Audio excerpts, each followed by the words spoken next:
you hold me tight. All the lights within me shine when you're showing me the stars, and you say we can go far. When space is good for you, then baby I am going to. Wow, that was incredible, Mimi. Your pitch, your key, every note. Your voice is perfect. Oh, Marshall, thank you so much. But don't say those things. You're making me self-conscious. Well, I wouldn't say it if it weren't true, Memes. I have a confession to make. A confession? What is it? I'd be just as happy being eliminated by you as I would be by winning it all.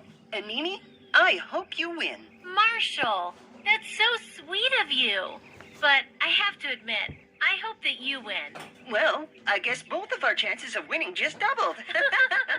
Hey, Dave. Hey guys, did you hear the news? What news? Tiny got called up to Marlon Pintop's office for a singing audition. Whoa, really? I thought Marlon Pintop was dead. Nope, apparently he was just on vacation.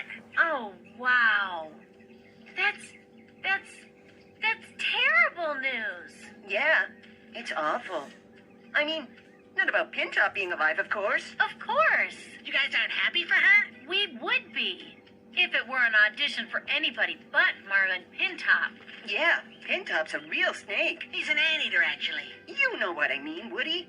The last thing a nice hippo like Tiny needs is to get mixed up with that creep Marlin or any of his fame hounds. Right.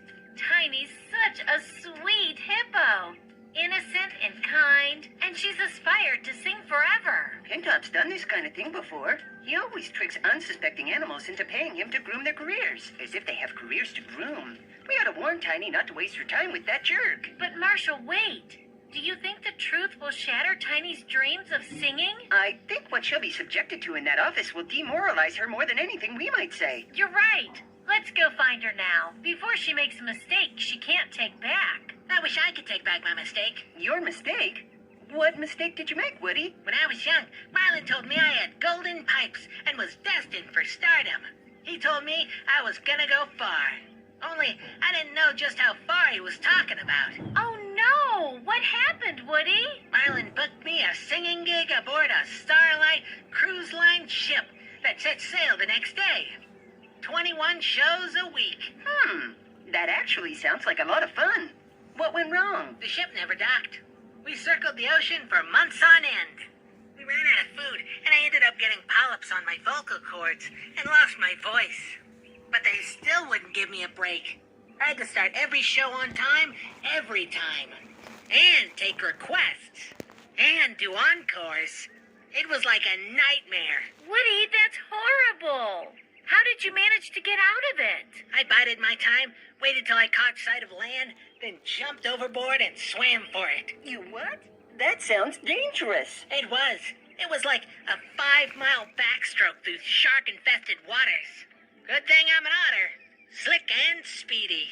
Otherwise, I'd have been a goner for sure. Let's go talk to Tiny. Right. Let's go. I'm so excited about this audition, Rhonda. It could be the start of something big. The fulfillment of all my dreams since I was a wee hippo. Be careful, Tiny. I mean, why is this scout so interested in you if you've never even sung in public before? Because he heard something in my voice. Something that told him I could be a star. They're trained to recognize this kind of thing, you know. Yeah, I still think it's strange. Marshall, Mimi, I have great news to tell you. We know. We heard. You did? About Marlon Pintop? We did. But how? Woody told us. Woody? That eavesdropping river otter.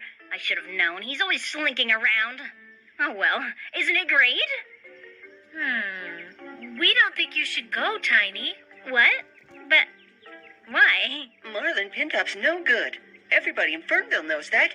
He tells lies, plays games, and takes advantage of animals. And what he did to poor Woody was unforgivable. You mean the cruise ship story? It changes a little every time he tells it. It started off being a 2-day cruise that ran an hour later than planned. Then it turned into a fuel problem. Then it turned into a capsizing boat. Then a 10-yard swim to shore. Then a 2-mile swim to shore. Then a swim through piranha-infested waters. Then through jellyfish-infested waters. Then shark-infested waters. That's the version we heard. 5 miles with sharks. Well, my Aunt Bertha was on that cruise, and she told me what really happened. She said Woody got distracted by a school of fish and dove overboard during his opening number, ruining the night's entertainment for all the guests. They threw lifesavers and circled back for him, but he wouldn't stop chasing fish. He swam around and around like a lunatic until he exhausted himself and had to be hauled back on board like a wet rag. Wow. That sounds more feasible, actually. And Marlin Pintop had nothing to do with that cruise, other than holding a standing reservation that he never filled because he said Starlight Cruise Lines weren't classy enough for him and his entourage. I can believe that. Although Woody's version of events sure sounded feasible. Either way, Marlin Pintop has done lots of animals wrong and crushed countless dreams in the name of fame and fortune. Right.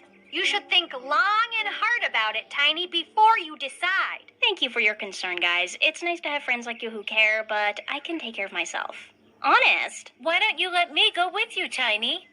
Mimi, no! I do appreciate the offer, Mimi, but you're a songbird. I can't take you to my private audition. If Marlin heard you sing, he'd send me packing as soon as you open your beak. She's got a point, Memes. We must ensure Tiny's safety. I know. I'll take Rhonda with me. That's a great idea. Yeah. All right. If nothing comes of it, at the very least, we'll have a story to tell about that time we went to an audition for famous superstar producer Marlin Pintop. Or about that time you went to audition for famous superstar producer Marlin Pintop, and I just played third wheel. Insignificant details. What do you say, Rhonda? Girls' Day out? Oh, okay. Yay! But if anyone invites me to sing, I'm gonna belt it out loud and proud. I'd expect nothing less, sister. Come on. We have a trip to plan. Don't forget, Mimi and I will be here in case you need us. All you have to do is reach out and Call your pals. we'll be here if you need. We'll be here if you need.